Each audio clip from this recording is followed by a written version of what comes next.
big welcome to everybody. Thank you for joining us today. This is a live session as part of Learning at Work Week Live.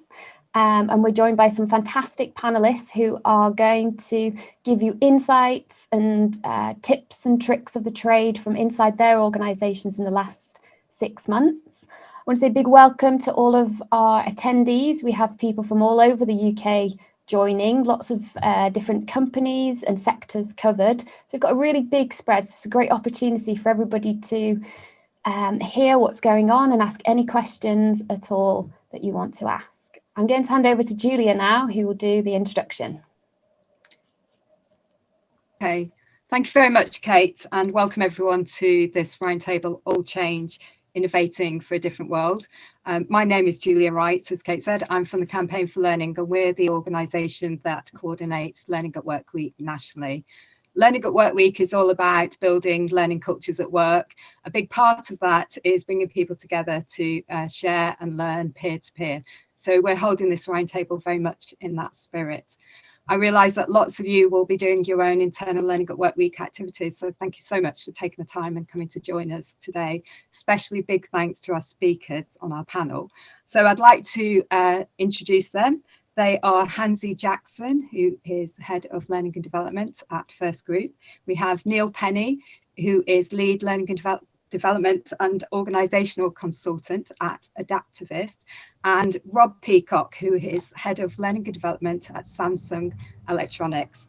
So the format of the session is that Hansi, Neil and Rob are going to talk a bit about how their organisation is innovating in learning and development at a time of immense change and transformation. And then we're going to open up to the virtual floor, where we will do a Q&A and discussion. So please do, as we go along, post your questions. There's a question box you should be able to see at the bottom of your screen. If you post your questions there, if you have a particular question for a speaker, please include their name. You can also post comments as we go along. I've seen some chat messages coming up already, so please do post your comments there, and we're going to pick up on those as well during the Q&A. So I'm delighted now to hand over first to Hansi Jackson from First Group, who's going to talk about learning in her organisation. Thank you, Hansi. Oh, Hansi, I think you're on mute. The most used phrase over the last 8 months, everyone, you're on mute. Good morning, everyone, and thank you very much. Thank you, Julie, for the introduction, and Kate, thank you very much for having me. Thank you, everyone, and good morning. I feel a little bit of a fraud, I've got to be honest, because in no sentence ever has a very traditional, very large bus organisation ever really been called innovative. So to be here with you all today talking about innovation and L&D, I do feel slightly fraudulent, I've got to say, but it's innovation from us, and hopefully you'll be able to take away some tips and some learning from the sort of process and the journey that we've been through. So as Julia said, I work for the bus division. So First Group are a large passenger transport organisation. We have divisions within the US and the UK. We operate some of the large train operating companies, such as Great Western Rail, South Western Rail, TransPennine Express. My work is with the bus division, and the bus division, quite a large organisation. We have 15,000 employees, predominantly bus drivers, of which we have 13,500, and quite national coverage from sort of Aberdeen down to Cornwall. And we're quite complex as an organisation. So we have within that bus division 14 what we call operating companies. Each operating company is managed by an MD, and then we have an engineering department, the depot the buses run from, and then very much an operations department as well. So quite large, quite complex, very traditional in terms of what our learning journey has been as a business. And for us, the innovation was always planned to a certain extent. I'd say over the last 4 to 5 years, certainly while we've been taking part in the national campaign, which is Learning at Work Week, we've started to drive just the essence of learning, not just being face-to-face and being training. So as I said, we are very traditional. If we talk about development, it's a training course, there's a cost, and it's either internal or it's supplier-led. And that very much has always been learning within First Bus. And I think over the last 4 years when we've taken part in Learning at Work Week, we've really driven that development is vocational, that it's non-vocational. We've started to really see a shift and a change in the learning culture for it to be much more autonomous, much more self-directed, but for us as well, less traditional. And we've done that in a number of ways.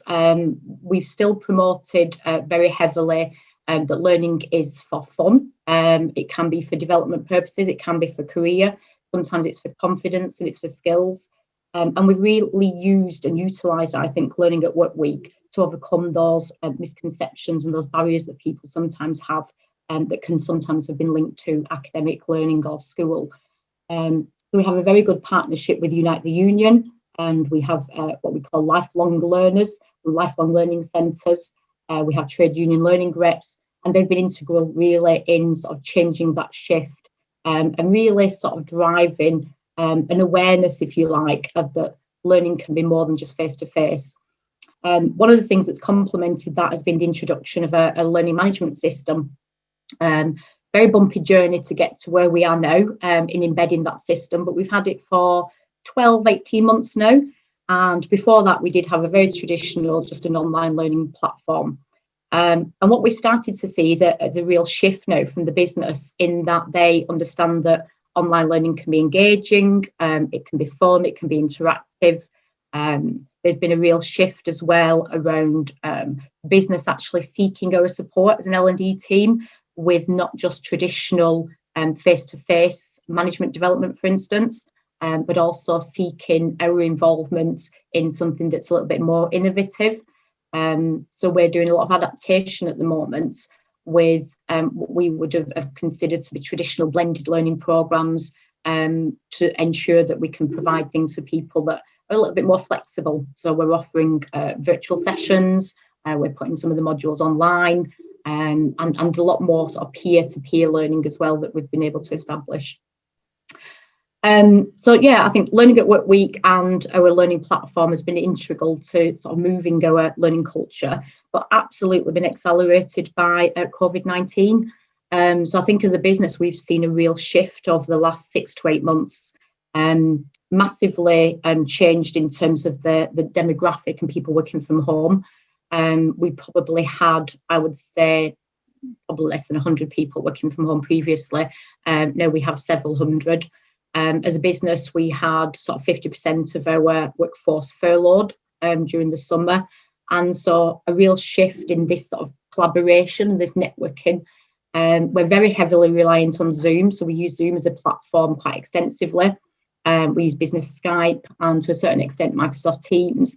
But I think for me, the shift has really been where it was initially established just to replace face-to-face meetings. In this type of context, we're now using it a lot more for learning. So we started to set up sort of social collaboration networks, for example, between our what we call mental health champions. We also we drive and promote social networking between other teams, for instance, training recruitment managers and trainers. And we're also in the process of upskilling them as well at the moment so that they can deliver via Zoom and they're getting that digital insight as well. What else are we doing? We're also looking at driver training. So one of the big things for us and the big shifts has been that we at the moment deliver driver training in a face-to-face capacity, and we always have done. We're now looking and exploring virtual mediums to deliver training to our drivers, and that's completely new and innovative for us. We're also really establishing those social links with our drivers. So, for example, our management development teams, our senior leaders, and they're using collaboration tools as well. In the past, they would have probably shied away from things like Facebook and WhatsApp with colleagues, and now they're each actually setting up their own within their own areas. And one of the things that we found is that people are seeking permission as well, and that's been a learning curve for us as a business, that people have felt they can only use these tools for this sort of audience and in this sort of capacity. So they felt that very much it has to be meeting agenda-led or business improvement-led, or there has to be a business outcome, if you like. One of the things that we have done is that we've given that permission in a number of ways. So we've set up and we've provided a number of toolkits for managers so that they can keep in touch with colleagues in a much more informal and social way. We've extended the Zoom licenses for managers, for example, and we've also created wellbeing hub areas as well, which for us has been led very heavily by COVID and by the way that people are working and the challenges that people have faced. But one of the key things around that has been that it's very led by our colleagues. So it's driven by things that they want on there. We have things around nutrition, finance. We have lots of tools for managers. We have tools for employees, as well as promoting and driving our employee assistance programme. So the Wellbeing Hub is one of the things that is central, I think, to our L&D innovation. A platform, a safe haven where people can go, they can share information, and they can find out more about how to help one another, how to network and how to socially collaborate with each other.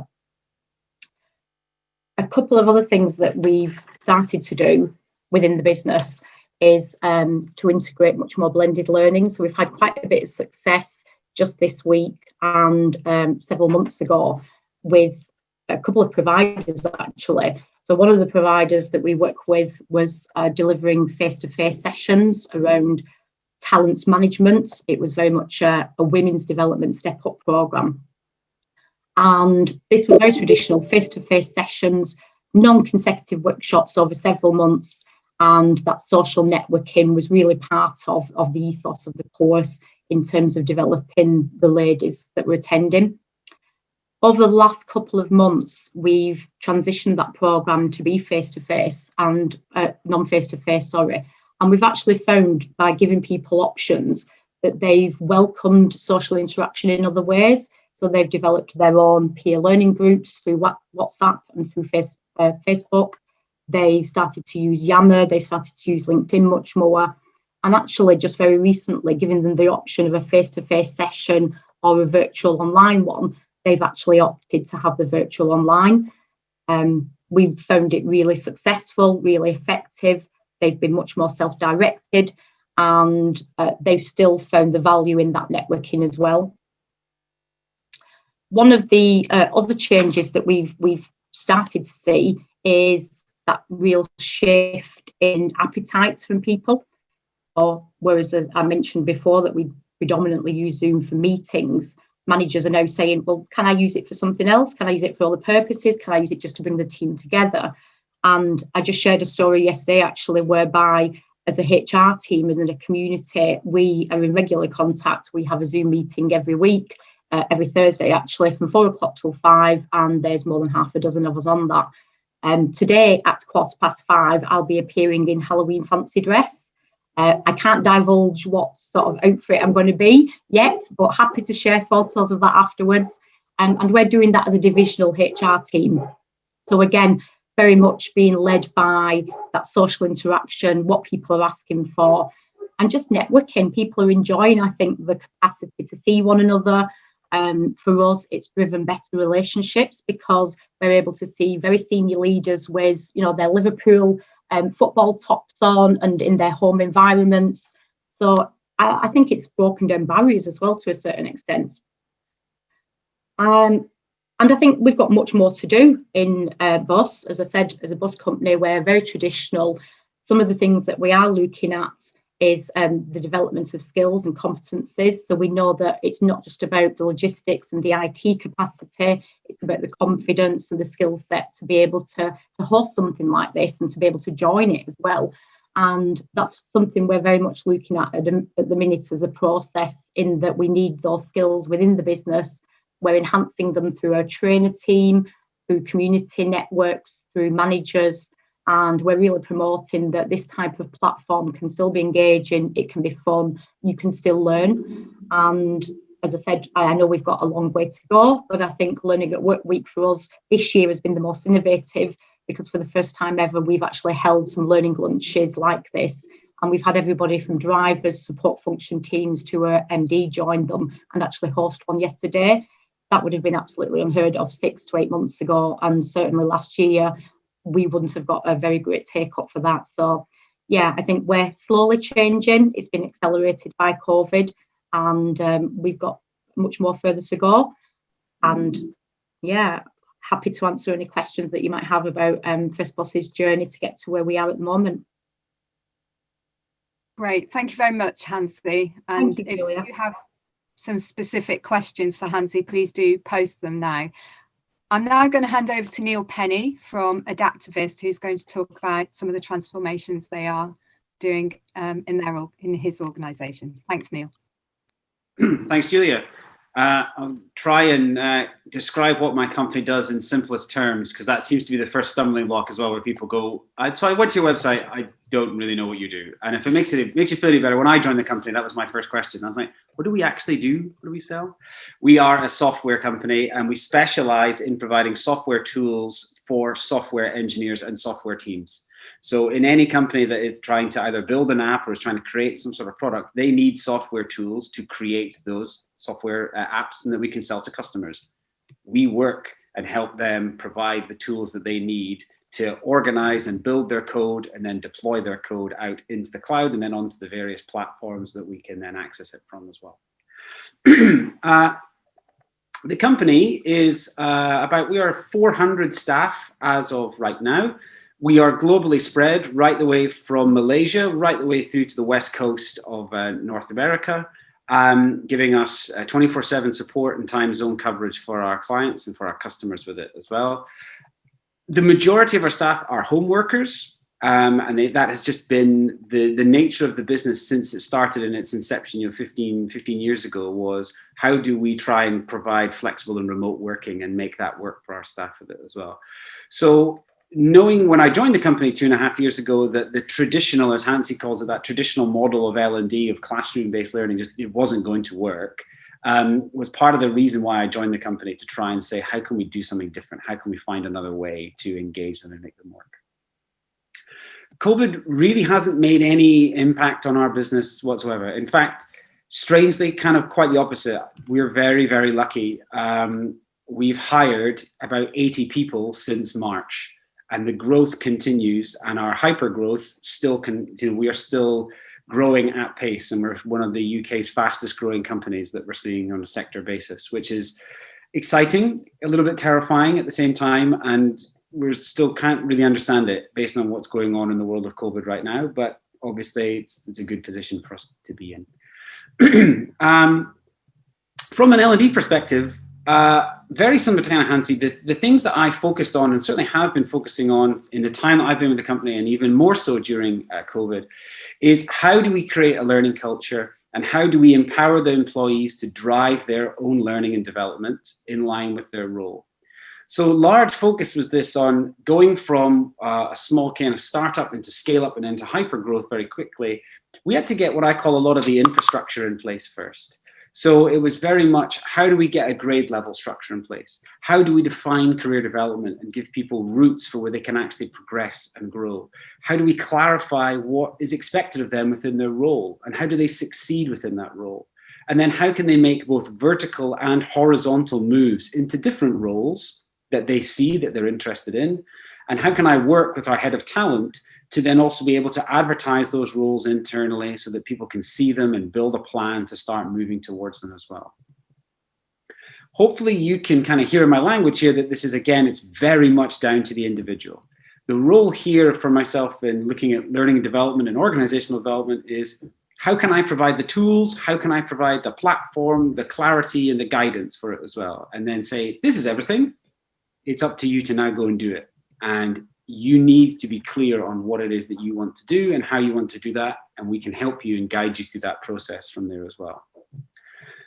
The primary driver for me has always been learning through doing and learning through doing things on the job. It comes back to our favorite old adage of 70-20-10, but it's no change here as well.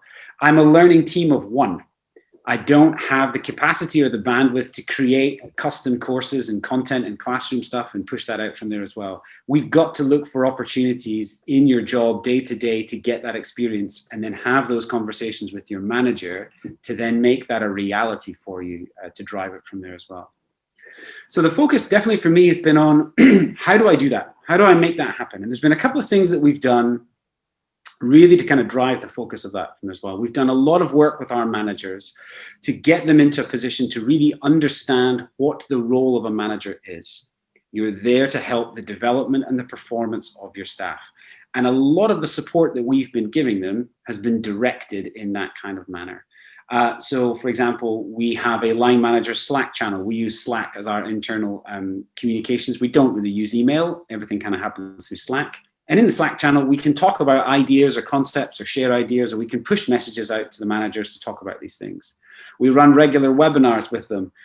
One that we did back in March was how to survive a global pandemic as a manager. And we gave them tools and tips on how to do it, how to manage their home workers who are now having to like work from home and adjust from that, how to recognize that productivity will drop and performance will drop, and that is okay, and work with their people to best support them. So we're trying to do these kind of interventions to guide them from there as well. On the flip side, there's lots of communication out into the business where the kind of factors that we use to show progression is we're not interested in time, we're interested in your performance. And it's up to you to drive that and make that conversations happen. One of the ways that we've tried to sort of force this kind of year-round idea of how do you actually have a continuous developmental discussion with your manager is we've just recently removed annual appraisals for, I would say, about 80% of all of our staff. Just our managers now will have an annual appraisal. Everyone else, they have nothing anymore. It's up to them, again, to decide when they want to have that conversation with their manager and talk about their development. And that can happen at any time throughout the year. We don't run to a cycle of, well, you get your pay increase at this point, or you get promoted in these windows. We have none of that. It's the individual. You do it, you drive it, and when you're ready, we'll make sure that something happens from there as well. Further on, just because of, I don't have a curriculum of courses or any kind of content that I put out there as well. Partly just because, again, to have a curriculum seems to me suggests that, oh, well, Neil knows the answer. And this is like the official materials that you must stick to. And therefore, oh, right, this is what you have to do. I would much rather give and empower the staff to find ways to think about learning in different ways than looking at courses as well. We have some compliance stuff that we need to achieve. I don't think that stuff will ever go away. But again, we can look at different ways to provide that from there as well. Instead, what I have is I call them pillars of learning. So we have focus areas of professional skills and technical skills. We try and look at soft skills and mental health and well-being. And again, we provide a multitude of possible options in there for the employee to look at them like a buffet, decide what one they think is best for them, and then actually then let them use it for themselves and try it in different ways.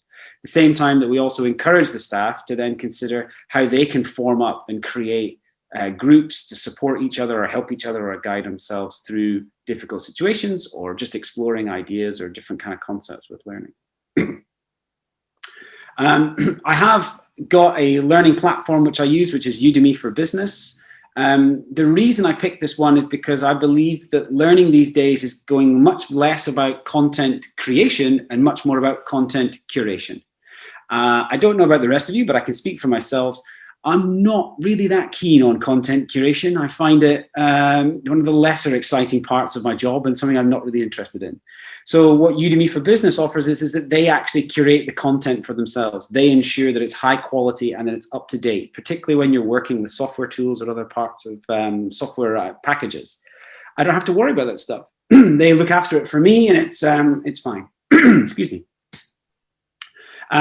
That means that I've just got access to this platform. I've got access to 3,500 plus courses that deal with accounting and financing and marketing and all of these things that I'm not an expert in, and we don't have enough subject matter experts to make that a reality.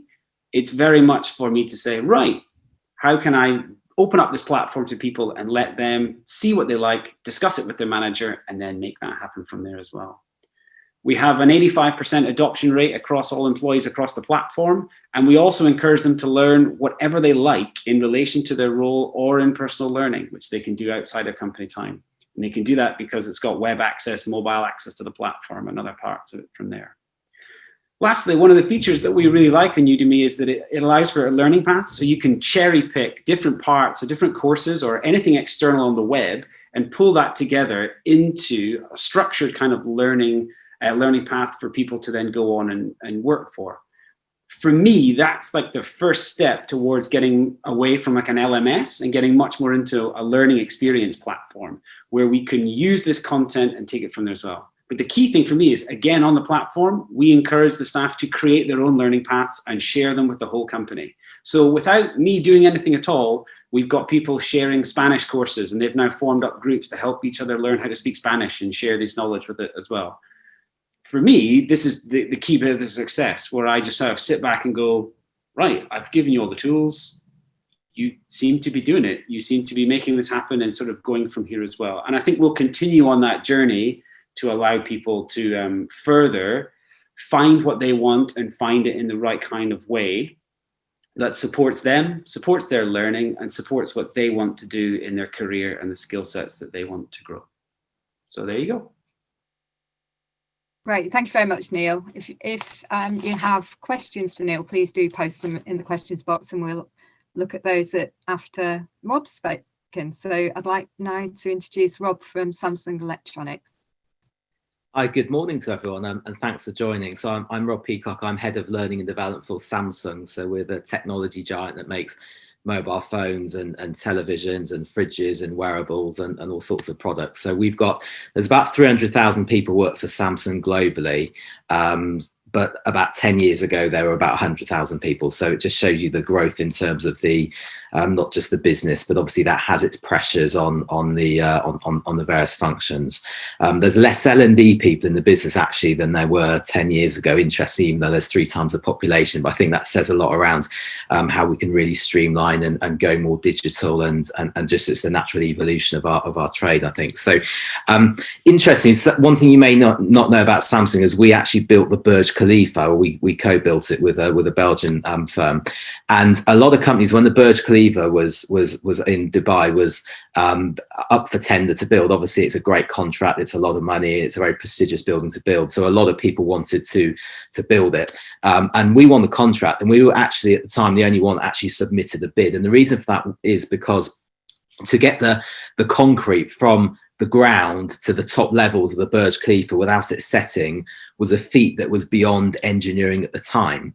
But we put the bid in and won the bid. Now, when we put the bid in, we didn't know how to do it either, but we kind of thought, we'll work that out. That's a bit of detail that we'll work out as we go along. And I share that anecdote because it reflects, I think, the spirit behind Samsung, and also because I think it reflects probably the change and the challenge that we're all faced with in these COVID times. So that is an example of what it's like to operate at the top end of the tech market. But I think also in terms of how has our business gone, if you look at our balance sheet, our business is pretty unaffected by COVID. If you look at what's happened behind the scenes, we've been mightily affected by COVID. So back in March, Carphone Warehouse, our biggest UK retailer, announced they were closing 800 stores. So that's a massive outlet to our phones. That's a huge challenge straight away. So we're faced with facing the reality of a different business, a different economy. And we've just launched our flagship S20 Galaxy phones as well.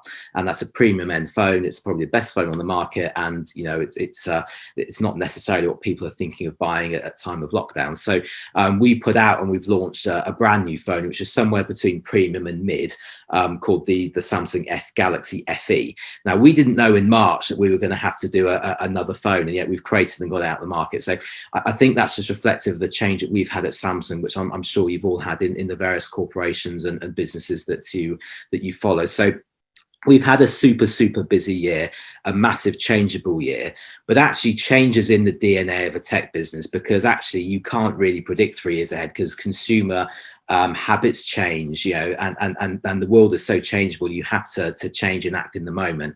And I think as humans, actually change is built within our DNA anyway. And I know sometimes we can be resistant to it. So we've the change that we've done, as I say, if you look at the spreadsheet, you won't see a huge amount of difference. If you look at the work that's gone on behind the scenes, it's been incredible. And I'm just in awe of those in commercial roles, in sales, in marketing, in product, and everything that have made that possible. But actually it has come at a bit of a cost in terms of the hours people have had to work, people's well-being, and that's the first thing I wanted to focus on was wellness and well-being, and I know, Neil, you touched on that as well, but we saw COVID as an opportunity to really accelerate the conversation on wellness and well-being. So we had a wellness campaign, a wellness strategy that was already in place, but we we looked at three things we really wanted to do in COVID. The first thing was to engage our people, engage them in the conversation. The second thing was to educate them to look after themselves and live their best lives. And then the third thing was to really empower them, and move the emphasis from us educating them to them empowering themselves. So we engaged a Canadian neurologist and doctor called Dr. Greg Wells.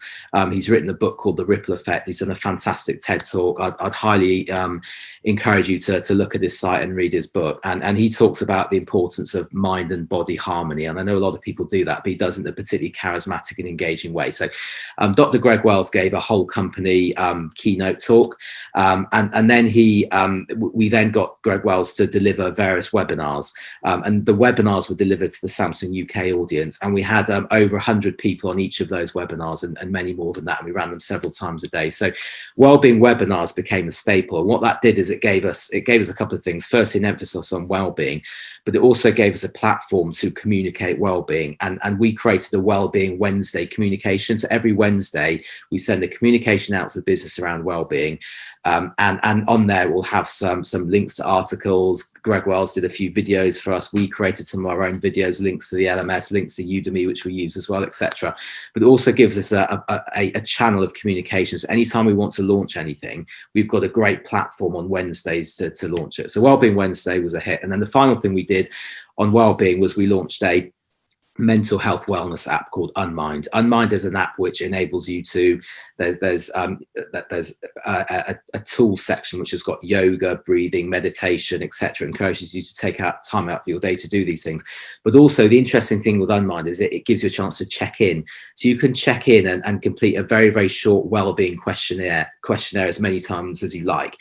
We get the data from that. So we've actually got a pulse on how people in our business are feeling, because we get hundreds of people every day checking into Unmind.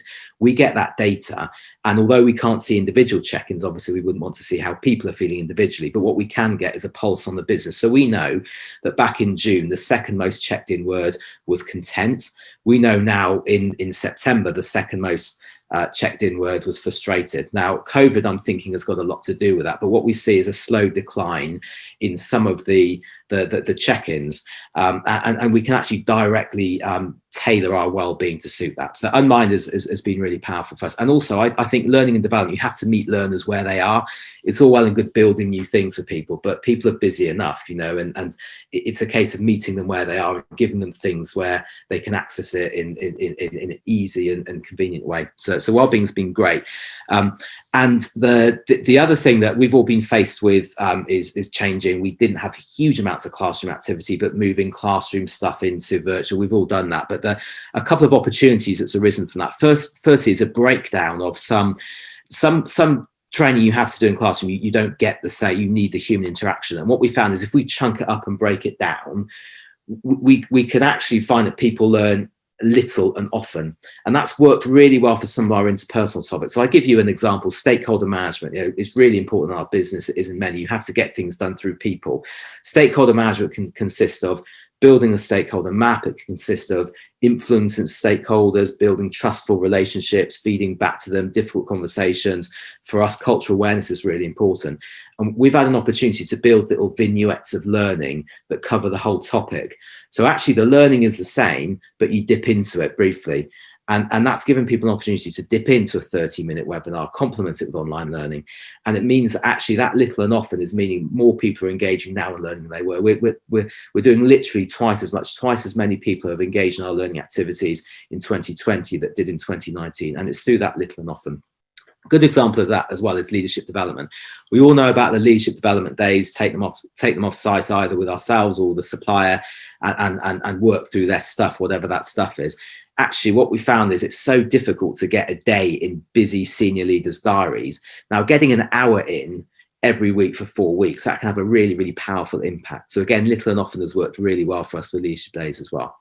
And then the final thing just to mention is operational expertise. So we've had to ramp up the levels of digital expertise in our business. We're a tech business, so we're probably quite high in terms of digital capability anyway. But 2020 and COVID has just absolutely smashed what we thought was the required standard of digital capability, and we've had to double it and then add a zero. It's been incredible.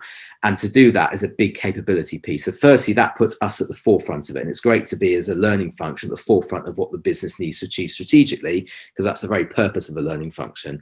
But secondly, it provides us an opportunity, and it provides people with a real need to learn. Nobody ever has enough time to learn. We need to make time. Yeah, we know that. And when you're tackling things on how people are feeling day to day, how they're getting better in their roles, then you are very clearly enabling them to lead better lives. And that's the bar we should be setting as learning functions, enabling people to lead better lives. And that breakdown of focus on wellness, the little and often, and focus on the core operational capability has been our 2020 state. Great, thank you very much, Rob.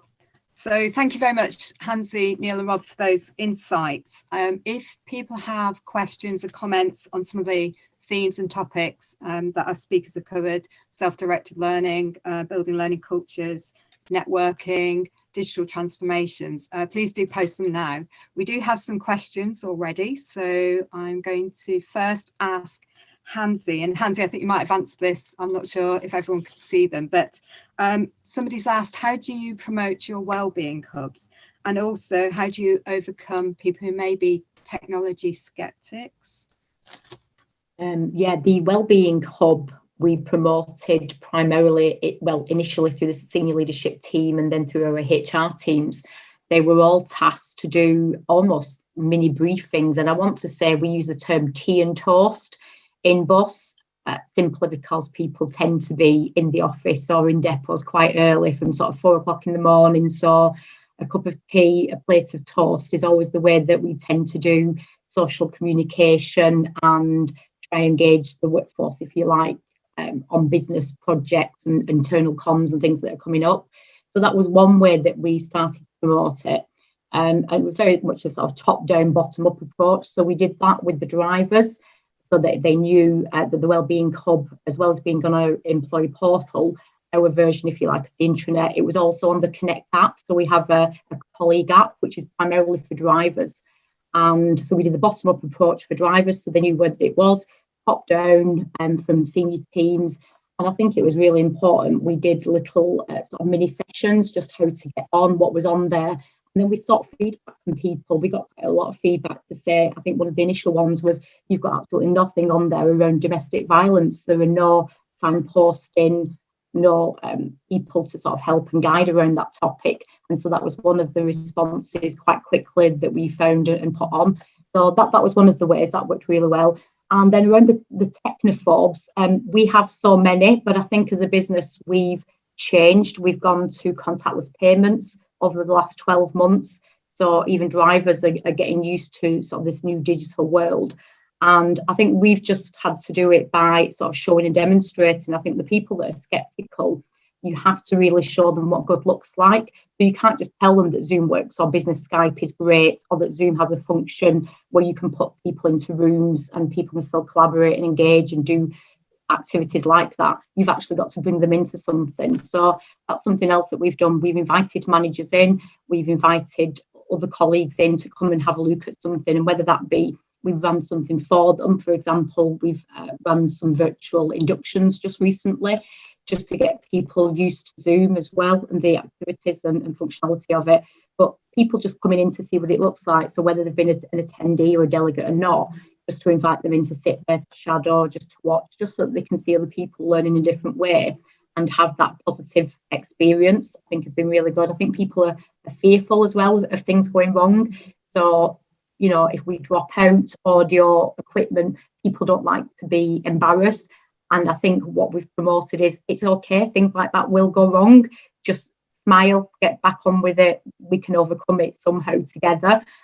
And I think that's been one of the key learning points for us. You know, don't take it personally, and equally, it's a bit of a different learning environment as well. So, you know, you can see none of us today are suited and booted, as it were. Thanks, Hansi. Over to Neil. We've got a question, Neil, about annual appraisals, and I've just managed to lose the question. Bear with me a second. A participant has asked, is successfully ending annual appraisals dependent on numbers? Could it work with larger numbers? And somebody has asked how you go about achieving consistency with so many self-driven learning paths. I wonder if they mean by numbers as in like headcount, so if it can work on a larger company scale, perhaps? Is that what I think they're referring to? Yeah, I think so. For me, my opinion on that one is that yes, I don't see any reason as to why the approach for it can't work depending on the size of your company. It's got much more to do with your culture and what it is that you're trying to actually ask and achieve of people to do it from there as well. We know that people don't like annual appraisals. The data tells us that as well. But they also know that they don't like where anything that they're being marked or assessed against becomes subjective, and then we're bringing in unconscious bias. So we've got to start lifting up the transparency on this to say, let's be very clear with you as to what the process is for how we can assess you and how you can grow and how you can then make your next promotion or where you want to move in your career or get a pay increase. It's the two key things for us. But then it's just to say, okay, but you don't have to do that in October, once a year. You can have that conversation whenever you like. When do you think you've done great work or performed really well that gives you good evidence to have that conversation with your manager? So a lot of it for me was very much about how do we position this in the business to try and get them to think. I always worry that in sometimes companies, people view HR as if we're some kind of process machine. Like, oh, HR says it's got to be done at this time, or HR says you can only have this in this month and that in that month. And I personally, I just can't abide any kind of HR that's doing that. That's defeating the purpose of what we're there for. We're there to help the staff. We're there to help those people and be about the individuals. Yes, we should always try ways to be efficient and work in a smart kind of manner, but we should never let the process drive what we're trying to do here. We should always make sure that it's on the individual. So for me, it was very much, okay, let's shift that. Let's say, we don't need to worry about a process anymore. You just need to worry about you. And we'll make it very clear with you that this is what we're looking for. And we make it very clear in our promotions that this is what you need to do, but it's up to you. It is a double-edged sword because on the one hand, it is very much empowering the staff. We know that there are some staff that are not confident with this. And we know that there are some staff that don't feel able to have these conversations. So on the flip side, I've also got to work with the managers and get them to be more proactive about this as well, to encourage their staff and to try and find those staff that are doing really well and then bring them up from that point of it as well. I will say though, we only announced this last week, so we are right at the very start of this journey, but it is something that myself and our head of HR, we've been working on now for 18 months to get the business in a position where we felt we could do this. And so far, the feedback that we've had from the staff is that they're all very supportive of it and they're actually quite excited because, yeah, I think our culture just makes more sense for that to happen. So. Great, thank you, Neil. We haven't got long to go actually, but I do have a question for Rob. And the question is, Rob, how do you get buy-in to the wellbeing activities that you've been doing? Have you found any resistance from employees and colleagues? Yeah, it's a $1 million question, isn't it, Julia? So first up, no resistance, just a lack of participation, I think. And in spite of the great participation we have had, we've also had a chunk of people that haven't, to be clear. And I think that's the age-old problem. So what the thing is, I think, and my mantra in learning is always make it matter, make it easy, make it wow.